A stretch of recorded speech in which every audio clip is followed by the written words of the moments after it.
खर्च होता है, सारे तीर्थ में कितना खर्च होगा। सारी नदियाँ आकर के गंगा सागर में मिल जाती है। जब सारी नदियाँ जाके गंगा सागर में मिल जाती है, गंगा सागर में क्यों एक डुबकी लगा लेंगे तो सब नदियों का जल का प्रवाह हो जाएगा। तो सारा तीर्थ बार बार गंगा सागर एक बार क्लियर हो गया।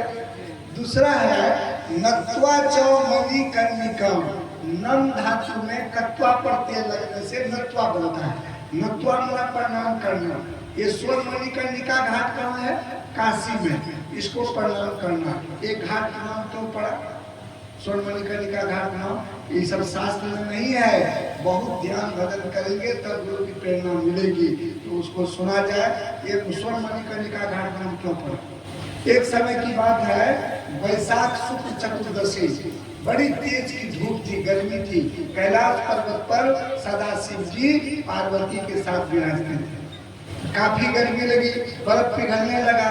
सदाशिव जी कहने की कृपा किए कि पार्वती बहुत गर्मी है और काशी में विश्वनाथ मंदिर विश्वकर्मा जी बनाया है। देखिए तो आते आते मन शुरू हो गया। विश्वकर्मा जी मंदिर बनाया है वो लेना, इसीलिए मेरी इच्छा है वहाँ शीतलता है, गंगा भी बहती है, तो वहाँ चलो और जा करके काशी में स्नान कर लेंगे। तो स्नान करके फिर अपना मंदिर का पर्यटन कर लेंगे, फिर क्या आएंगे। पार्वती तैयार हो गई, बसहा पर चढ़ करके दोनों पहुंचे काशी। तेज धूप थी, चिलचिलाती धूप थी, तेज धूप में परेशान थे। बगल में गंगा बह रही थी, तो गंगा तो शिव जी के जटा से निकली है और ब्रह्मा के कमंडल में जन्म हुआ, विष्णु के पास खेली कूदी और शिव जी के कमल जटा में वो जो है सुरक्षित थी। वहां से भगीरथ जी वो तपस्या करके उसको यहाँ लाए, पृथ्वी पर लाए। वही गंगा है। तो शिव जी और माता पार्वती स्नान करने के लिए, ध्यान से सुनेंगे, गंगा में गए स्नान करने के लिए। तो माता पार्वती के कान में जो फूल था, कर्म फूल, उसकी ठेपी ढीली थी। गंगा की तेज धारा प्रवाह और जैसे झपकी लगाई गंगा में, पानी के ठोकर से कान का दोनों ठेपी खुल जाती है। कान में जो कल्पासा था कर्णफूल, वो तेज धारा में निकल जाती है, कान से निकल कर बहने लगती है। धीरे धीरे धीरे धीरे सोने की बनी थी, भारी वजन था, धीरे धीरे बीच गंगा में जाकर के वह तलहटी में बालू पर बैठ जाती है। माता को पता नहीं चला, पार्वती माता को पता नहीं चला। माता जब ऊपर आई स्नान करके, और जब ये पोछने लगी शरीर, कान पर जब हाथ पड़ा तो बोली, भगवान मेरे कान के दोनों कल्पासा का ये जो था ना ढीला था, ठेपी ढीली थी, लगता है पानी की तेज धारा में बह गया। देखिए तो सदा शिव जी ध्यान लगाए, तब शिव तीसर नयन उघारा, चितवत काम और उधर इच्छारा। तीसरी आंखें उनकी खुली तो वो देखते हैं कि कल्पासा जो है बीच गंगा की तलहटी में चमक रही है। सदा शिव जी कहने की कृपा की है, पार्वती 4-5 बौस पानी नीचे में कल्पसा भारी था, सोने की बनी हुई, पहुंच गया पूरा गंगा के नीचे जमीन के तल में, बालू पर वो चमक रहा है। वहां डुबकी लगाना, लेकर आना बहुत भारी मुश्किल है। डुबकी लगा के लाने में बहुत मुश्किल है, इसीलिए दूसरा बरवा देंगे। चलो ये बात बोल दे भगवान।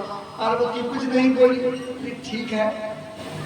दोनों वहां से आ गए, फिर अपना जो विश्वनाथ मंदिर था उसका पर्यटन किए, संध्या समय लौट कर कैलाश चले गए। इस बात को बहुत दिन बीत जाते हैं।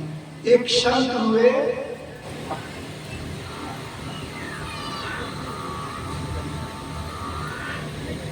नाम तो बुला रहे हैं, पता याद आ जाएगा,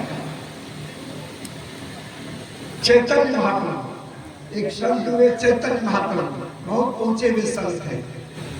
वो भी चैतन्य महाप्रभु पर्यटन के ख्याल से वह निकले, तो निकलते निकलते वो भी आए काशी। काफी गर्मी पड़ रही थी, तो गर्मी जो पड़ रही थी तो गंगा में स्नान करने गए, तो ध्यान बल से क्या देखे, ध्यान बल से देखे कि 2 कल्पासा गंगा के तलहटी में बहुत छटक मार रही है, चमक रही है। ध्यान बल से देखे, योग बल से उसको खींच लीजिए। जिस कर्णपुर को सदाशिव जी डुबकी लगाकर लाने में असमर्थ हो गए, उस कर्णपुर को संत क्या किए? चैतन्य महाप्रभु योग बल से खींच लिए। इतना संत में शक्ति है। सदाशिव जिस काम को नहीं कर सके, उस काम को ये योग बल से उसको खींच लिए। योग बल से उसको खींच लिए। जैसे योग बल से खींचे तो वह कर्णफूल आ गया हाथ में, दोनों कर्णफूल। इतनी शक्ति होती है संत के ये ध्यान में और ज्ञान में। जैसे दोनों धारा को बराबर किए योग बल से, उसको खींच लिए। तो सदा ये चैतन्य महाप्रभु आंख बंद किए तो पता चला, अरे ये तो माता पार्वती का कर्णफूल है। तो चैतन्य महाप्रभु वहां के उस घाट के पुजारी को बुलाकर बोले कि देखिए यहाँ एक मंदिर बना दीजिए, इसमें माता पार्वती और सदाशिव जी की प्रतिमा स्थापित कर दीजिए।